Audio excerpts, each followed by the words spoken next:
नमस्कार साथियों, जोश आईएसपीसीएस के मंच पे आपका बहुत बहुत स्वागत है साथियों। उम्मीद करते हैं कि आप स्वस्थ होंगे और बहुत अच्छे तरीके से अपनी तैयारी कर रहे होंगे।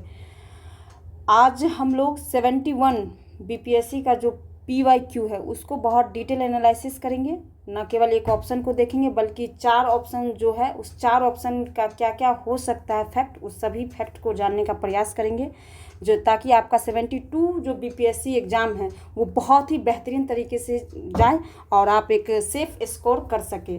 तो चलते हैं, इस श्रृंखला को आगे बढ़ाते हैं। इसी कड़ी में साथियों, ये हमारा टेलीग्राम चैनल है, यहाँ पर जा कर के आप इससे जुड़ सकते हैं ताकि आपको टाइम टू टाइम अपडेट मिल सके। और एक व्हाट्सएप चैनल है जो सबसे महत्वपूर्ण है, जो आपको यहाँ से जुड़ जाएंगे।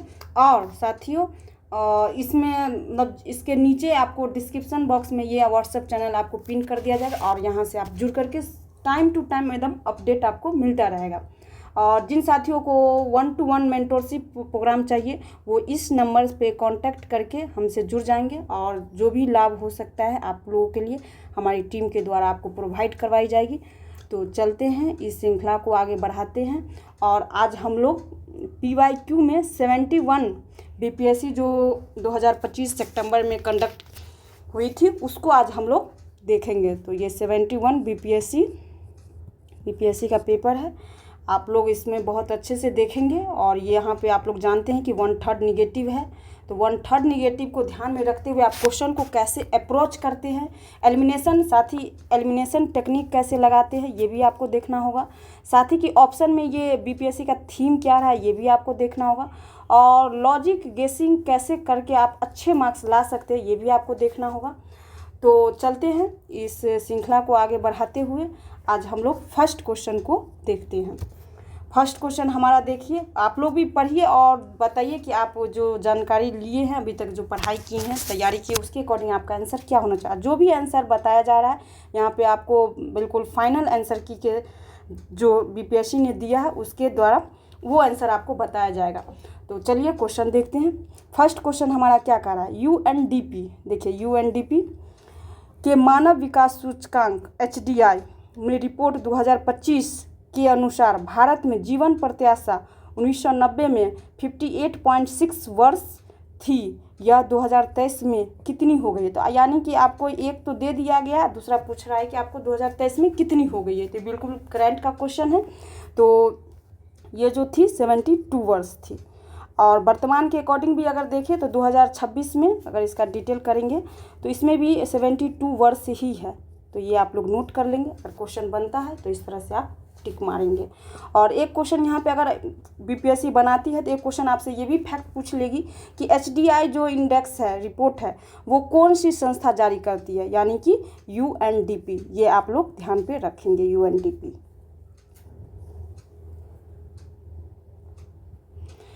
तो ये फर्स्ट का क्वेश्चन का आंसर ए है, 72 वर्ष।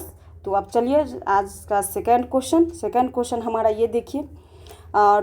सेकंड क्वेश्चन क्या कर रहा है, फरवरी 2025 में एआई एक्शन समिट किस शहर में आयोजित की गई। एक तो एआई इतना इम्पोर्टेंट है अभी के अकॉर्डिंग कि जो भी एआई मतलब समिट हो रहा है वो उस पर तो आपकी नज़र होनी ही चाहिए।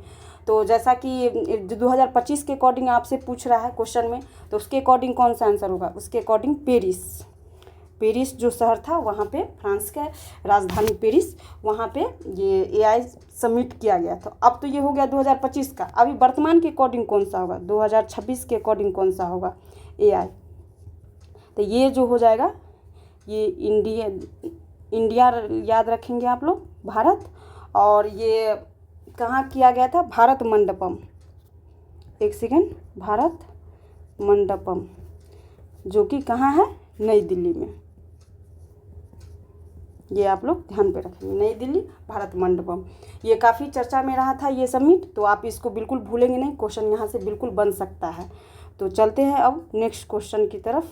थर्ड क्वेश्चन हमारा क्या कह रहा है, थर्ड क्वेश्चन कह रहा है कि 96 यानी 96 अकादमी पुरस्कार 2024 में एम्मा स्टोन को किस फिल्म में मुख्य भूमिका के लिए ऑस्कर मिला था? एक तो ये नाम है जो दिया गया है और ऑस्कर पूछा है आपसे, यानी कि जो भी अवार्ड में ऑस्कर अवार्ड है वो आपको याद रहनी चाहिए। जब आप करंट पढ़ते हैं तो इस तरह के क्वेश्चन को आप बिल्कुल अच्छे से तैयार कर लेंगे। तो ऑस्कर में किसे मिला था? तो पुअर थिंग्स जो है उसे मतलब ये ऑस्कर दिया गया था। तो ये 96 का तो आपको जानकारी मिल गया, लेकिन अगर वर्तमान के अकॉर्डिंग देखें, अगर अब आपका एग्जाम होगा तो उसमें कौन सा होगा? तो इसमें 97 याद रखेंगे, 2 अवार्ड है इसमें, 97 और 98। तो 97 का आप ध्यान पे रख लेंगे पहले। 97 जो ऑस्कर है, ऑस्कर जो 2025 में दिया गया है वो है फिल्म, कौन सा फिल्म है? बेस्ट फिल्म ये अनोरा, ये याद रखेंगे, अनोरा।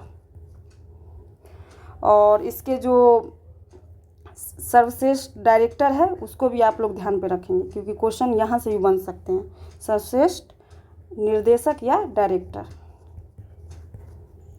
ये है शॉन बेकर, ये आप लोग ध्यान पे रखेंगे। तो यहाँ से ये फैक्ट आप लोग ध्यान पे। और साथियों, आप लोग का एक 98 ऑस्कर किसे मिला है ये आप लोग कमेंट करेंगे। अब चलते हैं नेक्स्ट क्वेश्चन की तरफ। 4 क्वेश्चन हमारा क्या कह रहा है?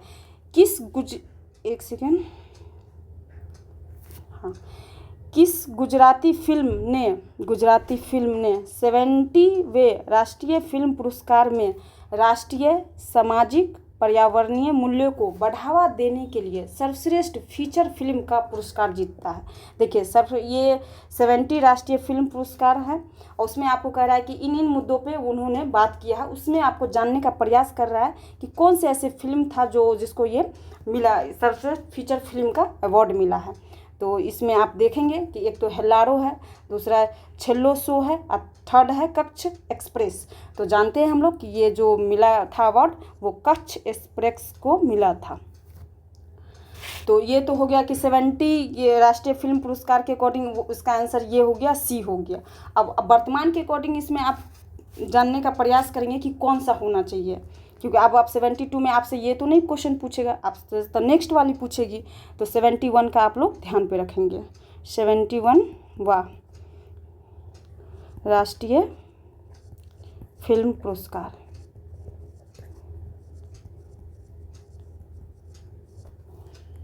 दो 2025 ये फिल्म थी सर्वश्रेष्ठ फिल्म ये थी 12th फेल। ये हो गया एक फैक्ट। दूसरा जो इसमें इसके एक बेस्ट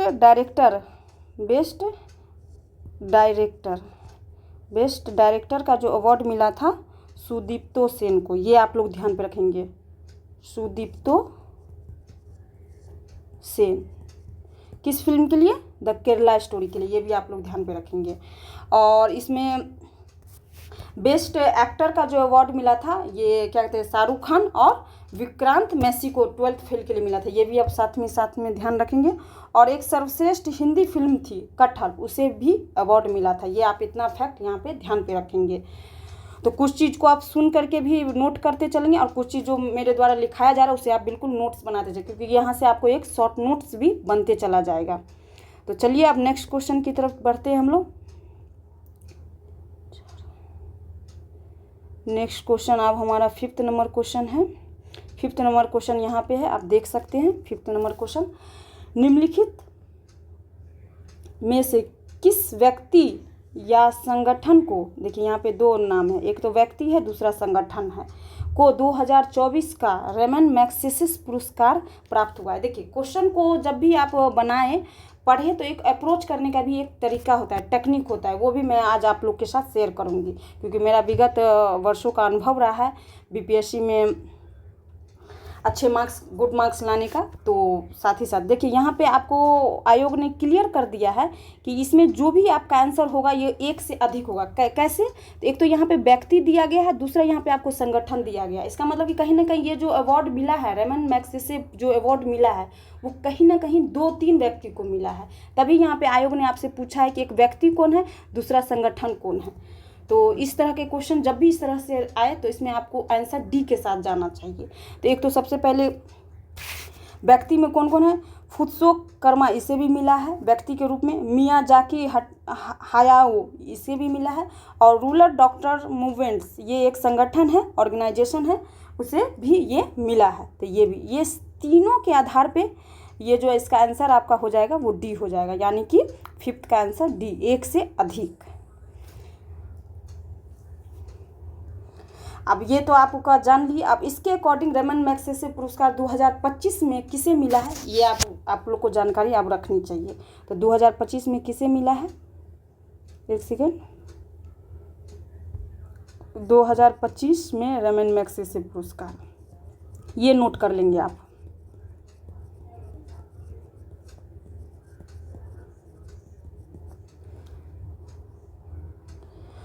एक ध्यान पे रखेंगे जो बहुत इम्पोर्टेंट है, काफ़ी पूछा जा सकता है। एक एनजीओ है, भारतीय एनजीओ, जिसे दिया गया है ये अवार्ड। तो इसका नाम है educated girl, educated girl,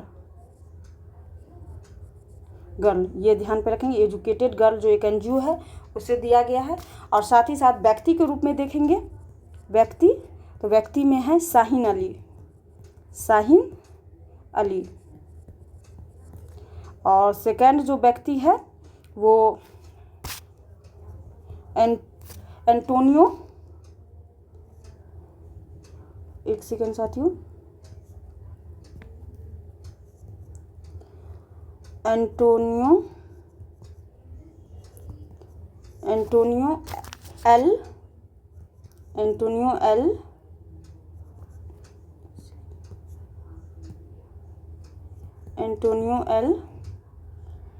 Villanueva ये नाम है। और ये सब विदेशी व्यक्ति है। एक शाहीन अली जो मालदीव की है, और एंटोनियो एल विलानुएवा ये आप लोग बताएंगे कि कहाँ से मतलब इनका संबंध है। और सबसे इम्पोर्टेंट जो रेमन मैग्सेसे पुरस्कार जो मिला है, जिसे एशिया का नोबेल पुरस्कार कहा जाता है, वो एजुकेटेड गर्ल को मिला। ये आप लोग बिल्कुल भूलेंगे नहीं, ये बहुत इंपॉर्टेंट, क्योंकि क्वेश्चन आपसे यहाँ से बन सकते हैं 72 बीपीएससी में, यहाँ से एकदम VVI है। आपको ये फैक्ट बिल्कुल भूलना नहीं है, कभी भी क्वेश्चन बन सकता है 72 बीपीएससी में। तो चलते हैं नेक्स्ट क्वेश्चन की तरफ, अब आगे बढ़ते हैं हम लोग। अब 6 नंबर क्वेश्चन को अब हम लोग देखेंगे और अच्छे से करने का प्रयास करेंगे। तो 6 नंबर क्वेश्चन क्या कह रहा है हमारा, 6 नंबर क्वेश्चन हमारा क्या कह रहा है, देखते हैं। आकाश तीर के बारे में निम्न में से कौन से कथन सही है। मतलब यहाँ पे आकाश तीर एक है और इसके बारे में आपको जानने का प्रयास किया जा रहा है कि इसमें से जो मतलब दिया गया है स्टेटमेंट, उसमें स्टेटमेंट कौन कौन सा ये सही है। आपको ये यहाँ पे एक आंसर ये भी ध्यान रखेंगे कि डी भी आपका आंसर है, इनमें से एक से अधिक। तो देखिए आकाश तीर के बारे में, इस तरह का जब भी कोई क्वेश्चन पूछे आयोग, तो इसका जनरली आंसर जो होता है, जो साइंस टेक वाले क्वेश्चन होते हैं, ये साइंस टेक वाले क्वेश्चन में आएगा। क्योंकि यहाँ से क्वेश्चन आप बीपीएससी बराबर पूछ रही है, तो आपको बिल्कुल इसको इग्नोर नहीं करना है और बहुत अच्छे से इसे तैयारी करके मतलब एग्जाम में जाना है। तो देखिए पहला स्टेटमेंट क्या कर रहा है, आकाश तीर भारतीय सेना की एक एयर डिफेंस प्रणाली है। बिल्कुल जनरल लाइन है, जनरल स्टेटमेंट है, बिल्कुल सही है। यह भारत की व्यापक C4ISR प्रणाली को सहजता से एकीकृत करता है। बिल्कुल यहाँ पे कोई ऐसा नहीं लग रहा है कि एक्सट्रीम वर्ड है, या कोई ऐसा नहीं लग रहा है कि निगेशन जुड़ा हुआ है सेंटेंस में, जो ये नहीं होना चाहिए। तो ये भी भी सही है। यह निष्क्रिय रक्षा से सक्रिय प्रतिकार के रणनीतिक बदलाव को दर्शाता है। देखिए यहाँ पे ये आप कह सकते हैं निष्क्रिय रक्षा से सक्रिय, निगेटिव से पॉजिटिव आ रहा है, इसलिए ये लाइन बिल्कुल पॉजिटिव है, सही है। तो A, B और C के आधार पे आपका आंसर जो हो जाएगा यहाँ पे D हो जाएगा। यानी कि एक से अधिक। इस तरह का जब भी क्वेश्चन आपको मिले पेपर में, कहीं भी टेस्ट में, तो जो भी इस तरह का क्वेश्चन है तो इसमें जनरली ऐसा आंसर मतलब एक से अधिक आंसर सही होते हैं। कहीं ना कहीं ये आयोग इसके माध्यम से आपको नॉलेज डिलीवर करने का प्रयास करता है। तो चलते हैं आप नेक्स्ट क्वेश्चन की तरफ। 7 नंबर क्वेश्चन। 7 नंबर क्वेश्चन क्या कह रहा है हमारा? 7 नंबर क्वेश्चन कह रहा है कि निम्नलिखित में से कौन सा रक्षा प्लेटफॉर्म मेक इन इंडिया पहल के तहत भारत की स्वदेशी सैन्य प्रणाली का हिस्सा है? देखिए, एक तो सबसे पहले मेक इन इंडिया इतना फेमस सेंटेंस कहे या वर्ड है कि मतलब काफ़ी जो भी मतलब हर व्यक्ति के जुबान पे अब मेक इन इंडिया आप ऐसा सुनते होंगे। और एक दूसरा जो वर्ड काफ़ी फेमस हुआ है हाल के दिनों में, वो स्वदेशी है। इंडिजिनस शब्द जो है काफ़ी फेमस हुआ है। तो ये आप लोग ध्यान पे रखेंगे जब भी इस तरह का करंट आप पढ़ें जहाँ पे स्वदेशी शब्द जुड़ जाए कि भारत का ये स्वदेशी मिसाइल है या भारत का ये स्वदेशी निर्मित वस्तु है, तो उसको बिल्कुल आप अच्छे से तैयार कर लें। तो देखिए इसमें कौन कौन से देखते हैं कि स्वदेशी सैन्य प्रणाली का हिस्सा है। देखते हैं F-35 लाइटनिंग 2 ये स्वदेशी है। मुख्य युद्धक टैंक MBT अर्जुन तो जानते हैं। उन्नत told artillery gun system ATAGS तो ये भी है। और इन सभी के आधार पे आपका आंसर जो है ये D हो जाएगा, यानी कि एक से अधिक। 7 का D।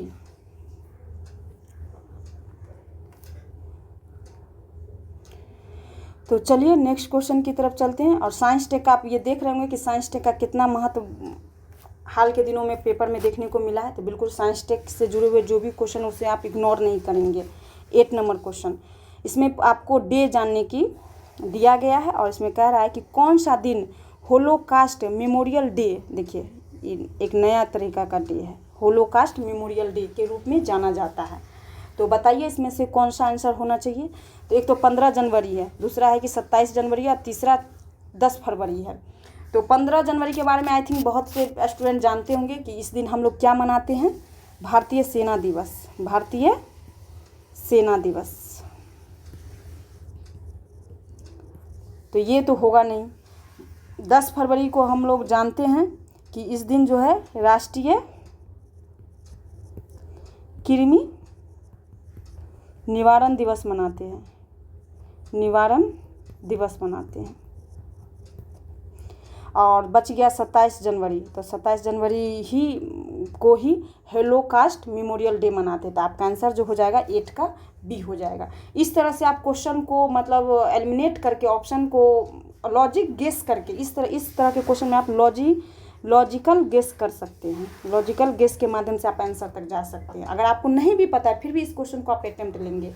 और मेरा मानना है कि जब भी एग्जाम में आप अच्छा मार्क्स लाना चाहते हैं पेपर में, तो आप अधिक क्वेश्चन को अटेम्प्ट करें और लॉजिकल गेसिंग के साथ अप्रोच करें, तभी आप अच्छे मार्क्स ला सकते हैं। तो चलते हैं 12 नंबर क्वेश्चन। अब इस क्वेश्चन के बाद चलते हैं हम लोग नेक्स्ट क्वेश्चन की तरफ। 9 नंबर क्वेश्चन। 9 नंबर क्वेश्चन हमारा क्या कह रहा है, आप लोग ठीक से देखेंगे। 9 नंबर क्वेश्चन हमारा ये कह रहा है कि बानू मुश्ताक की किस पुस्तक को 2025 का अंतर्राष्ट्रीय बुकर पुरस्कार मिला है। एक तो जब भी कोई अंतर्राष्ट्रीय बुकर पुरस्कार आए तो उसको बहुत अच्छे से कर लेना है, और साथ ही साथ इसमें किस व्यक्ति को मिला है और किस काम के लिए मिला, ये ज़रूर एकदम उसकी कौन सी मतलब रचना है जिसके लिए मिला है, तो ये ज़रूर आप लोग कर लेंगे। तो देखते हैं। तो इसमें जो बानू मुश्ताक को जो अंतर्राष्ट्रीय बुकर पुरस्कार मिला था वो हॉट लैम्प के लिए मिला था। हॉट लैम्प जो कि काफ़ी चर्चा में था, ये कन्नड़ कहानी संग्रह थी उसके लिए दिया गया था। कन्नड़ कहानी संग्रह, ये ध्यान पे रखेंगे। ये तो हो गया पिछले बार की बात। अब 2025 से तो काम हम लोग का चलेगा नहीं, तो अब हम लोग 2026 के बारे में जानकारी लेंगे। तो 2026 के लिए जानकारी ये आपको रखना है कि जो अंतर्राष्ट्रीय बुकर पुरस्कार था 2026 का अंतर्राष्ट्रीय बुकर पुरस्कार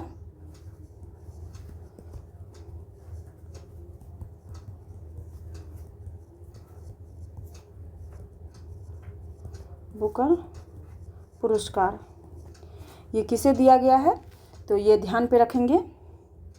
ये जो है यांग शुआंग जी, जो ताइवान के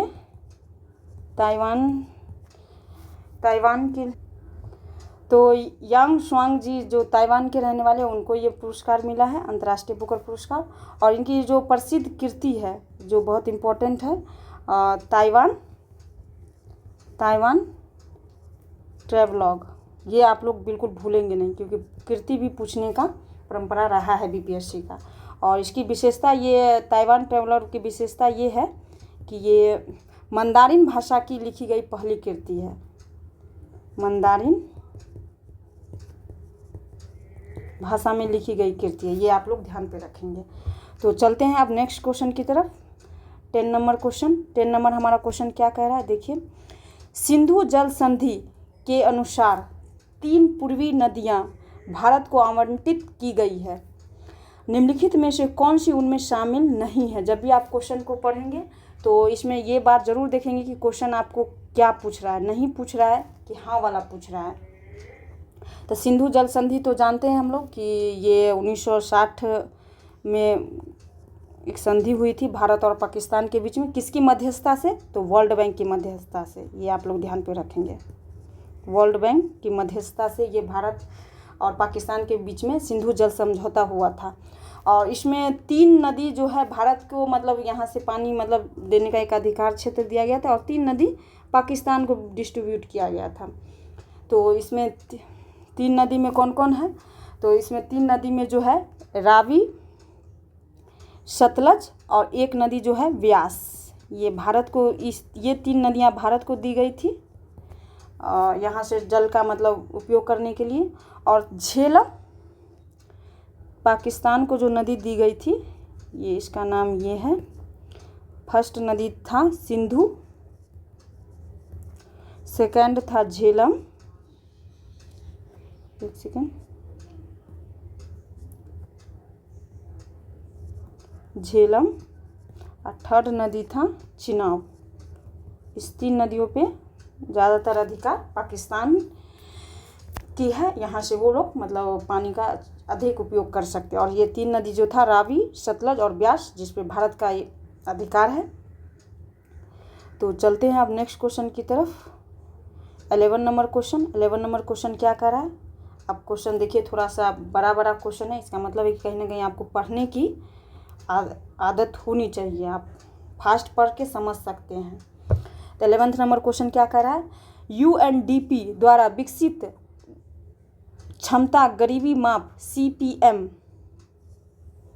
के बारे में निम्नलिखित में से कौन से कथन सही है। यहाँ पे आपको ये विकसित क्षमता गरीबी माप जो है CPM, उसके अकॉर्डिंग आपको पूछा जा रहा है कि इसमें से कौन कौन से स्टेटमेंट जो है वो सही है। और यहाँ पे आपके आंसर जो है इस तरह से बनाए गए हैं, कूट वेस्ट में बनाए गए कि 1 2 सही है, 1 2 3 सही है, या केवल 1 सही है, या इनमें से 1 से अधिक सही है। इस तरह से आपके स्टेटमेंट है। तो देखिए पढ़िए, इस तरह के क्वेश्चन को कैसे अप्रोच करते हैं ये भी बताएंगे। इस तरह के क्वेश्चन से आपको घबराना नहीं है।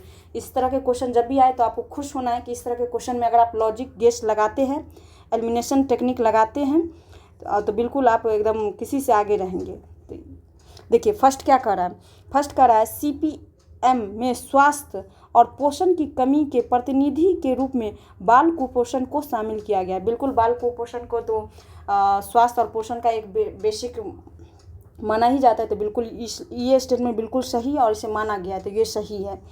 शिक्षा और ज्ञान में अभाव को दर्शाने के लिए महिला निरक्षरता को शामिल किया गया है। जब भी बात बच्चे की हो, महिला को हो, SC ST की हो, या फिर दिव्यांग व्यक्ति की हो, तो इस तरह का मुद्दा को जो है कोई भी संस्था के द्वारा, इंटरनेशनल संस्था या नेशनल संस्था के द्वारा बिल्कुल रखा जाता है कि फोकस पॉइंट पे। ये आप लोग ध्यान रखेंगे, क्योंकि ये सब मतलब जो वर्ग है वो वल्नरेबल सेक्शन के अंतर्गत आता है। तो ये महिला निरक्षरता की बात कर रहा है, तो बिल्कुल ये स्टेटमेंट सही है, यानी कि 1 और 2 बिल्कुल आपका सही है। यहाँ से इस लाइन में आप कहीं से काट नहीं सकते हैं।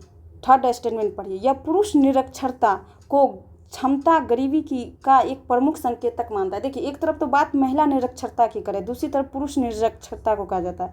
तो या तो 2 होगा या तो 3 होगा, दोनों एक साथ नहीं हो सकता है।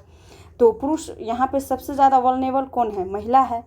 तो 2 अगर होगा तो 3 ऑलरेडी कट जाएगा। तो देखिए आपका स्टेटमेंट देखिए कैसे होगा, 2 और 3 वाला आंसर होगा नहीं। एक हम जानते हैं कि मेरा सही है, तो आंसर आपका क्या होना चाहिए, 1 और 2 होना चाहिए। अब फिर भी 4 पढ़ लेते हैं हम लोग। 4 क्या कह रहा है, इसमें क्षमता गरीबी के एक महत्वपूर्ण संकेतक के रूप में स्वच्छ पेयजल तक पहुंच की कमी को शामिल किया गया। नहीं, इसको शामिल नहीं किया गया है। स्वच्छ पेयजल तक का जो पहुंच है उसको गरीबी के अंतर्गत शामिल नहीं किया गया। इसमें जो शामिल किया गया है स्वास्थ्य, पोषण और जो शिक्षा है उसको शामिल किया गया। ये आप लोग ध्यान पे रखेंगे। तो आपका आंसर जो होगा 11 का कौन हो जाएगा, ए आंसर हो जाएगा, यानी 1 और 2 सही हो जाएगा। 3 क्यों कट गया, क्योंकि यहाँ पे पुरुष निरक्षरता की बात किया गया है। यही होता है एलिमिनेशन टेक्निक, जो कि आपको आप बीपीएससी में अप्लाई करने होंगे। 12। अब चलते हैं हम लोग नेक्स्ट क्वेश्चन की तरफ। आज का 13 नंबर क्वेश्चन।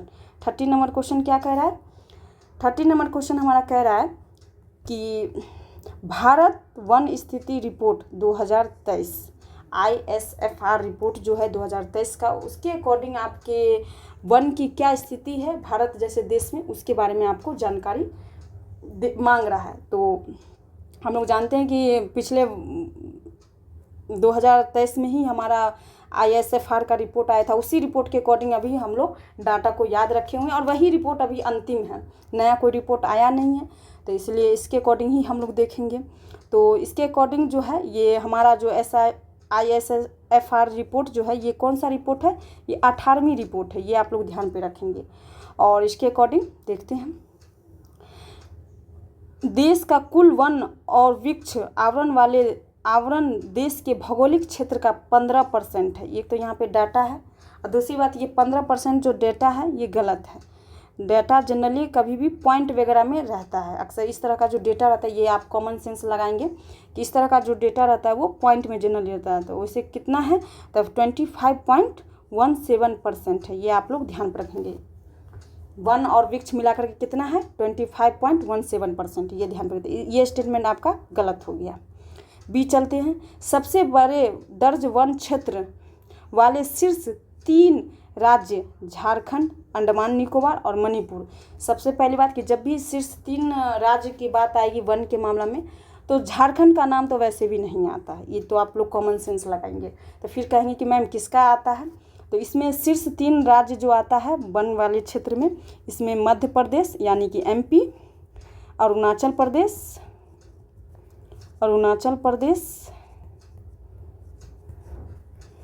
इसको, और थर्ड जो है छत्तीसगढ़। ये आप लोग ध्यान पे रखेंगे। फर्स्ट कौन है, MP है, सेकंड कौन है, अरुणाचल प्रदेश है, थर्ड कौन है, छत्तीसगढ़ है। ये आप लोग ध्यान पे रखेंगे। इसके अकॉर्डिंग क्या ये स्टेटमेंट भी गलत हो गया था। अभी ये स्टेटमेंट आप लोग ध्यान पे रखेंगे, ये आपको याद होनी चाहिए। MP, अरुणाचल प्रदेश, छत्तीसगढ़।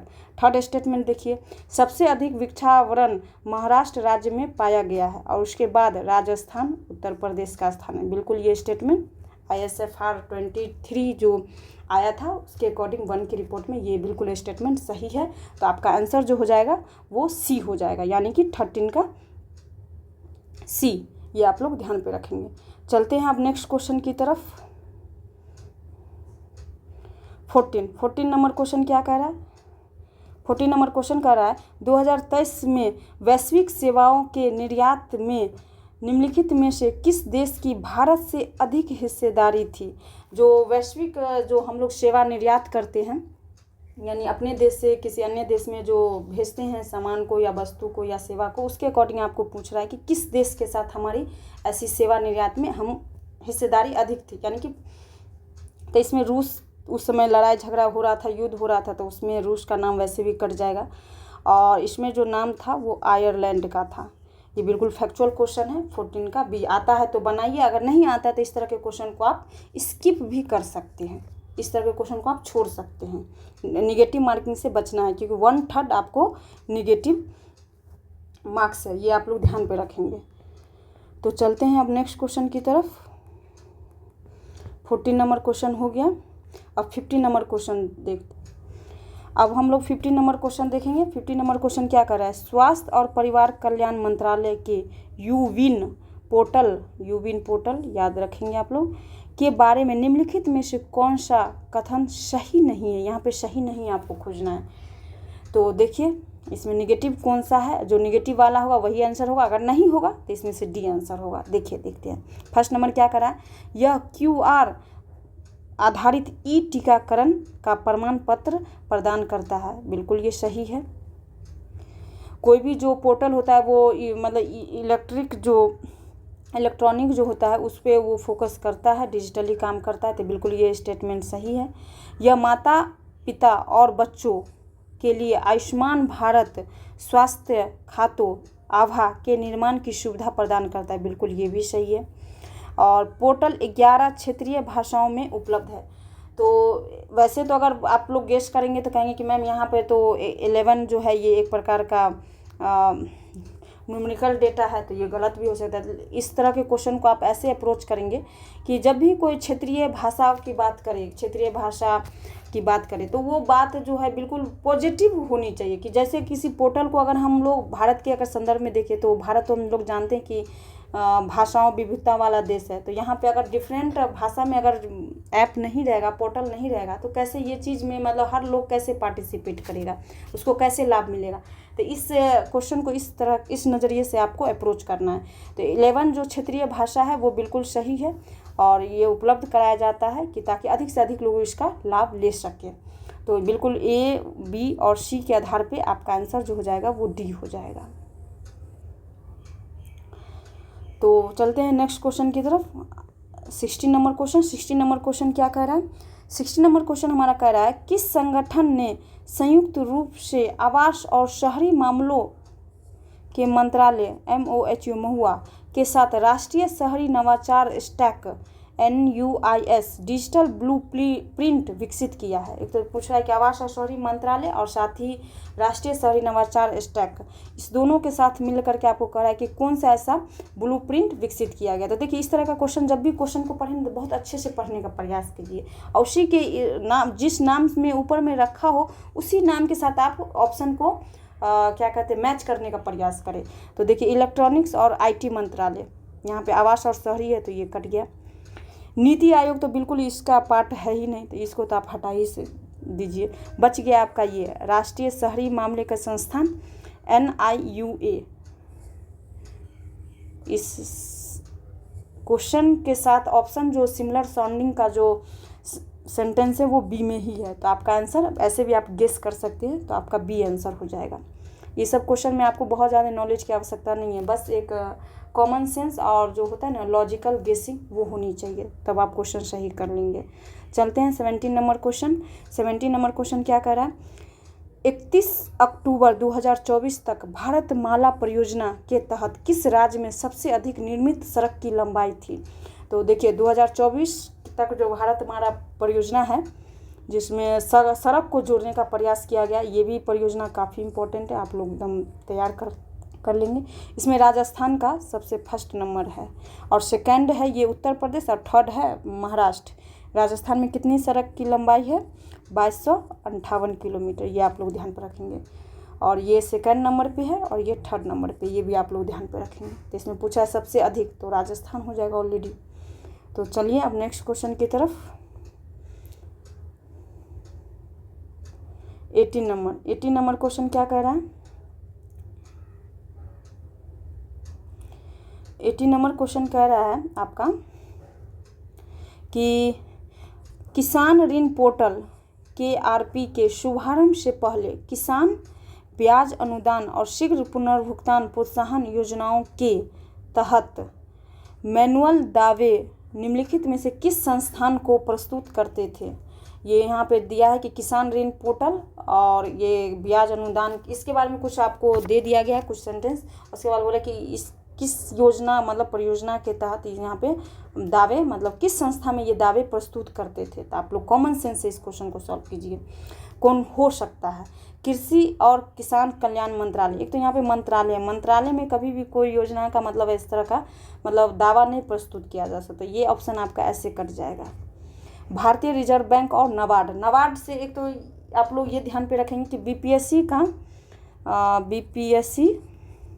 का थीम है नाबार्ड से क्वेश्चन पूछती है बीपीएससी। तो ये चीज़ आपको जब भी कोई ऑप्शन में आपको नाबार्ड दिखे तो बिल्कुल आपको कान आपके खड़े हो जाने चाहिए। तो नाबार्ड यहाँ पे है, तो आप लोग बिल्कुल सोच सकते हैं 1 मिनट के लिए कि हो सकता है मे बी आंसर यहाँ ले। और थर्ड कह रहा है कि भारतीय राष्ट्रीय भुगतान निगम, यहाँ तो इसका कोई संबंध ही नहीं, भुगतान निगम और दूसरी तरफ किसान का कोई संबंध ही नहीं। तो इस ऑप्शन को आप ऐसे हटा सकते, बच गया। जो ऑप्शन आपका बच जाएगा फिर वही आपका आंसर होगा, यानी कि 18 का बी, क्योंकि रिजर्व बैंक ऑफ इंडिया और नाबार्ड इस दोनों मिल करके जो है किसान को जो है मतलब ये भुगतान हेतु मतलब प्रोत्साहन करती है। और नाबार्ड के बारे में हम लोग जानते हैं कि डायरेक्ट तो नहीं, इनडायरेक्ट ये मतलब किसान को जो है मतलब ऋण प्रोवाइड करवाती है। तो चलिए अब नेक्स्ट क्वेश्चन की तरफ। 19 नंबर क्वेश्चन। 19 नंबर क्वेश्चन क्या कह रहा है? 19 नंबर क्वेश्चन हमारा कह रहा है कि भारत का विदेशी मुद्रा भंडार, जो आर्थिक सर्वेक्षण होता है उसके अकॉर्डिंग जो फैक्ट होते हैं कि कुछ भारत के कितने विदेशी मुद्रा भंडार जो होता है फॉरेक्स वो कितना है, वो आपके बारे में जानने का आपसे प्रयास किया जा रहा है। तो सबसे पहले तो इसको क्वेश्चन, दिसंबर 2024 के अंत तक बढ़कर लगभग 640 बिलियन अमेरिकी डॉलर हो गया। तो ये बिल्कुल सही है। और दुनिया में 7वें सबसे बड़े देश है। देखिए फॉरेक्स के मामले में जो हम लोग कभी भी हम लोग का जो कोई स्थान रहता है भारत का, वो जनरली 3rd 4th रहता है। ये आप लोग ध्यान पे रखेंगे। कोई भी डेटा जब आप पढ़ेंगे तो भारत जनरली कौन सा स्थान रहता है, जैसे चंद्रयान मिशन को लेकर के हो या कुछ स्पेस पे को लेकर के हो, तो वहाँ पे हमारा स्थान जनरली 3rd या 4th रहता है। 7वां स्थान हम जनरली भारत का नहीं रहता है, तो ये 4th है। ये आप लोग ध्यान पर रखेंगे। दुनिया में ही हमारा फॉरेक्स के मामले में जो मतलब 4थे सबसे बड़े देश है, ये ध्यान पे रखेंगे। तो ये स्टेटमेंट गलत हो गया। 2024 में लगभग 24 बिलियन अमेरिकी डॉलर के बीओपी घाटे के कारण, देखिए बीओपी घाटा यहाँ पे बोल रहा है, एक तरफ तो कह रहा है कि हमारा बढ़कर लगभग इतना बिलियन अमेरिकी डॉलर हो गया, दूसरी तरफ कह रहा है कि घाटे के कारण। जब भी कभी कोई घाटा लगेगा तो कैसे हमारा फॉरेक्स बढ़ेगा, कैसे? ये ए और सी बिल्कुल एक दूसरे से मतलब क्या कहा जाए अपोजिट है। तो इसलिए ये या तो ये सही होगा या तो ये सही होगा। तो 19 का जो आंसर है वो ए सही है, यानी कि 640 बिलियन जो अमेरिकी डॉलर है वो हमारा फॉरेक्स 2024 में था। अब ये तो हो गया 2024 का, यानी कि 19 का आंसर जो हो गया ये वो ए हो गया। तो अब आप कहेंगे कि मैम अभी के अकॉर्डिंग कौन है, तो ये आप लोग ध्यान पे रखिए। तो इकोनॉमिक सर्वे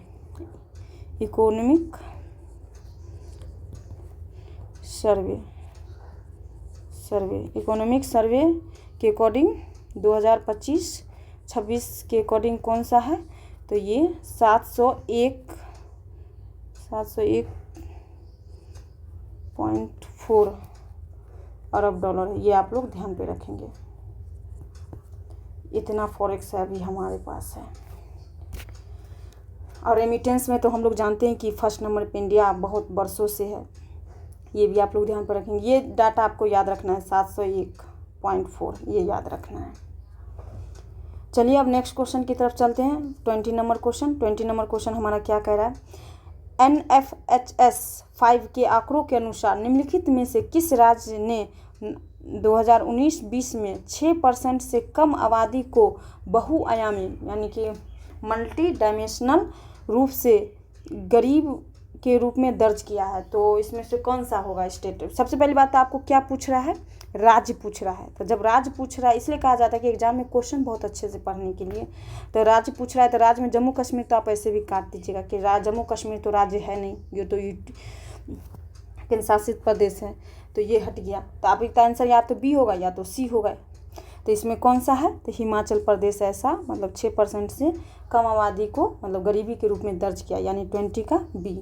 इसमें उत्तर प्रदेश भी नहीं होगा। तो चलिए ये फैक्चुअल क्वेश्चन था। अब नेक्स्ट क्वेश्चन की तरफ चलते हैं हम। 21 नंबर क्वेश्चन। 21 नंबर क्वेश्चन काफ़ी अच्छा क्वेश्चन है, बेहतरीन क्वेश्चन है, मैचिंग वाला क्वेश्चन है। तो चलिए हम लोग मैच करने का प्रयास करते हैं। 21 में सूची 1 सूची 2 को मिलान करना। इस तरह के क्वेश्चन में आप अप्रोच कैसे करेंगे ये पहले आप लोग जान लीजिए। इस तरह के क्वेश्चन में आप जो सबसे इजी लगे वो आपको सबसे पहले मैच करना है। तो देखिए अगर मैं एग्जाम हॉल में रहूँगी तो इस क्वेश्चन को कैसे अप्रोच करूँगी। लाइफ प्रधानमंत्री के द्वारा बहुत बार हम लोगों ने सुना है लाइफ प्रोग्राम। तो लाइफ क्या था? पर्यावरण से था, ये तो हम लोग जानते हैं। और कि ये कब ऐसा किया गया था? COP26 में ऐसा है। इसमें जो ग्लासगो में जो COP26 जो हुआ था उसमें ये इस तरह का लाइव प्रोग्राम को आया था। COP26 भी हम लोग जानते हैं कि पर्यावरण से जुड़ा हुआ है। तो सी का 4 देखिए कहाँ पे है, सी का 4 एक ही जगह, यानी कि आपका आंसर ये हो जाएगा। अगर एक भी ऑप्शन आपको आता है तो आप आंसर बना ले जाएंगे। और एक तो ये हो गया लाइफ, और दूसरा मिस्टी जो मैंग्रोव से जुड़ा हुआ था, मिस्टी प्रोग्राम। तो ये कब ऐसा आया था, ये 2023 के बजट में ऐसा कहा गया था, यानी बी का 1। और प्रदर्शन, उपलब्धि और व्यापार योजना, ये ऊर्जा गहन उद्योगों में उत्सर्जन को कम करने का लक्ष्य है। ए का 2, बी का 1, सी का 4 और डी का 3, यानी कि डी का 3। राष्ट्रीय स्वच्छ वायु कार्यक्रम राष्ट्रीय स्तर की रणनीति के रूप में 2019 में लॉन्च किया गया था। ये क्वेश्चन आपको अभी भी रेलिवेंट है, कभी भी पूछा जा सकता है। तो इस क्वेश्चन को आप बहुत अच्छे से तैयार कर लीजिए। खासकर मिस्टी जो मैंग्रोव से है, और दूसरा लाइफ प्रोग्राम जो कि मतलब पर्यावरण के मतलब जीवन शैली से है। तो चलिए आप यहाँ पे हो गया। अब नेक्स्ट क्वेश्चन की तरफ चलते हैं। 22 नंबर क्वेश्चन क्या कह रहा है। 22 नंबर क्वेश्चन भी काफ़ी अच्छी क्वेश्चन है। वार्षिक PLFS 2023-24 रिपोर्ट के अनुसार, इसमें 2023 और 24 के अकॉर्डिंग आपको जो है यहाँ पे आपको मतलब बताना है कि कौन सा इसमें सही है या कौन सा गलत है। तो इसमें पढ़िए, देखिए इस तरह के क्वेश्चन को बहुत अच्छे से पढ़ना होगा। वर्ष 2021-22 के बाद से शहरी महिलाओं की तुलना में ग्रामीण महिलाओं के श्रम बल भागीदारी दर में अधिक वृद्धि हुई है। आज आप सुनते भी होंगे कि शहरी महिलाओं के जो काम करती है और जो ग्रामीण महिलाएं काम करती है, शहरी की तुलना में ग्रामीण महिलाएं अधिक काम करती है। मतलब कहीं ना कहीं अपनी श्रम की भागीदारी ज़्यादा है ग्रामीण महिलाओं की। इसलिए फेमिनाइजेशन ऑफ एग्रीकल्चर ऐसा एक शब्द मतलब काफ़ी फेमस हुआ था सेंटेंस, कि मतलब महिलाओं में जो है कृषि में महिलाकरण हो गया, ऐसा आप लोग सुने होंगे। क्योंकि ग्रामीण महिलाएं कहाँ वर्क करेगी, तो जनरली वो फार्मर अपने खेत में ही काम करती है। तो ये सेंटेंस बिल्कुल सही है। ये आपसे यही पूछ रहा है कि ग्रामीण महिलाएं की तुलना में मतलब शहरी महिलाओं की तुलना में जो वीमेन है, शहर की जो वीमेन है उससे में मतलब ग्रामीण वीमेन से मतलब कम है, ऐसा कहा जा रहा था। ये बिल्कुल सही है। और सेकंड कह रहा है कि 36 राज्यों और केंद्र शासित प्रदेशों में से 90% राज्यों में कार्यबल भागीदार सभी उम्र के लिए राष्ट्रीय औसत 43.7 से नीचे है। एक तो पहली बात यहाँ पे 2-3 जगह डाटा है, एक तो 36 राज्य, दूसरा बात कि 90% काफ़ी एक्सट्रीम मतलब काफ़ी अपर लेवल का डेटा हो गया। तो ये यहाँ पे आप इसको थोड़ी देर के लिए गलत मान सकते हैं। कृषि में महिला श्रमिकों की हिस्सेदारी 2017-18 से 2023-24 में काफ़ी कम हो गई। देखिए कितना निगेटिव वर्ड है। एक तो कह रहा है कि हम लोग फेमिनाइजेशन ऑफ एग्रीकल्चर बार बार पढ़ते आ रहे हैं, मेंस का ये टॉपिक भी है। तो यहाँ पे अगर जब वो कम ही हो गया तो फिर ये सेंटेंस इतना चर्चा में है क्यों, तो ये काफ़ी कम है। ए और डी को आप मैच करके देखिए। आपको एक तरफ कह रहा है कि श्रम भागीदारी महिलाओं की ज़्यादा है ग्रामीण महिलाओं का, दूसरी तरफ कह रहा है कि कृषि में महिलाओं की संख्या कम हो गई है, काफ़ी कम हो गई है, काफ़ी शब्द ही एक्सट्रीम है। तो ये सेंटेंस आपका गलत हो जाएगा। बी और सी गलत है और ए बिल्कुल सही है, पॉजिटिव है। भारतीय महिलाओं के पक्ष में है, ग्रामीण महिलाओं के पक्ष में, इसलिए ये सेंटेंस बिल्कुल सही है। तो चलिए 22 का आंसर ए हो जाएगा। इस तरह से आप इस तरह के क्वेश्चन को एलिमिनेशन करके लॉजिक गेसिंग करके आप क्वेश्चन को अप्रोच करेंगे। हर कुछ आप पढ़ के नहीं जा सकते एग्जाम हॉल में, और नहीं आपको याद रहेगा। बिल्कुल अपने कॉमन सेंस से क्वेश्चन को आप बनाने का प्रयास करेंगे। इसी तरह अगर आप चाहते हैं कि आपको लास्ट 10 ईयर्स के क्वेश्चन को आप करना चाहते हैं, तो आज ही हमारे जो व्हाट्सएप चैनल का जो ग्रुप है उसको आपको डिस्क्रिप्शन बॉक्स में पिन कर दिया जाएगा, आप उसको बिल्कुल ज्वाइन कर लें। और जो मतलब साथी 1-to-1 मेंटोरशिप चाहते हैं वो बिल्कुल उस नंबर में एक दे दिया गया है आपको, व्हाट्सएप चैनल के नीचे नंबर है, उससे आप डायरेक्ट जुड़ सकते हैं हमारे नंबर से। 23 नंबर क्वेश्चन क्या कह रहा है। निम्नलिखित में से क्या विज्ञान प्रौद्योगिकी और नवाचार नीति 2020 का परिणाम नहीं था। क्या ऐसा नहीं था जो मतलब विज्ञान प्रौद्योगिकी और नवाचार जो नीति थी 2020 का, उसमें कौन से ऐसा जो था वो शामिल नहीं था। एक राष्ट्र एक सदस्यता था, अनुसंधान और नवाचार उत्कृष्टता फ्रेमवर्क, बिल्कुल ये प्रौद्योगिकी की बात है, नवाचार की बात है, तो बिल्कुल ये तो होगा ही। अटल इनोवेशन मिशन, अटल इनोवेशन मिशन हम लोग जानते हैं किसका है, नीति आयोग का है, नीति आयोग का है, ये आप लोग ध्यान पर रखेंगे, ये नीति आयोग का, तो ये जस्ट अपोजिट है, यानी 23 का सी। चलिए 24 नंबर क्वेश्चन, 24 नंबर क्वेश्चन क्या कह रहा है, देश के सकल मूल्य वर्धित GVA में सूक्ष्म, लघु और मध्यम उद्यमों की हिस्सेदारी 2021 में इतना से बढ़कर 22-23 में इतना हो गया। मतलब ये पूछा है 20-21 में कितना था और कितना बढ़ गया, ये आपसे जानकारी मोटा मोटी लेना चाह रहे थे। ये 27.3 से 30.1% हो गया, यानी कि यहाँ पे 27.3 और यहाँ पे 30.1%, ऐसे आप लोग ध्यान पे रखेंगे, इतना हो गया। ये याद कर लीजिए, फैक्चुअल है, याद क्या कर लीजिए, ये ऐसा फैक्चुअल आपको पूछता है, आपको इस तरह का क्वेश्चन तैयार रखना होगा। 25 नंबर क्वेश्चन, 25 नंबर क्वेश्चन क्या कह रहा है, 25 नंबर क्वेश्चन कह रहा है हमारा कि भारतीय सीमेंट उद्योग के संबंध में निम्नलिखित में से कौन सा कथन सही है। जो सीमेंट उद्योग है भारत का, उसके बारे में आपसे जानकारी की मांग कर रहा है। तो भारत का लगभग 87% सीमेंट उद्योग राजस्थान, आंध्र प्रदेश, मध्य प्रदेश जैसे कुछ प्रमुख राज्यों में केंद्रित है। बिल्कुल ये सही है। एक तो सेंटेंस देखिए, कुछ लगा करके सेंटेंस को बिल्कुल मतलब वोलाटाइल कर दिया गया है, मतलब क्या कहा जाए, एक्सट्रीम से बहुत नॉर्मल कर दिया गया था। ये सेंटेंस इस तरह का कुछ शब्द यूज करें तो आप इसको बिल्कुल शांत रहें, ये इस तरह का सेंटेंस जनरली सही होता है 90% केस में।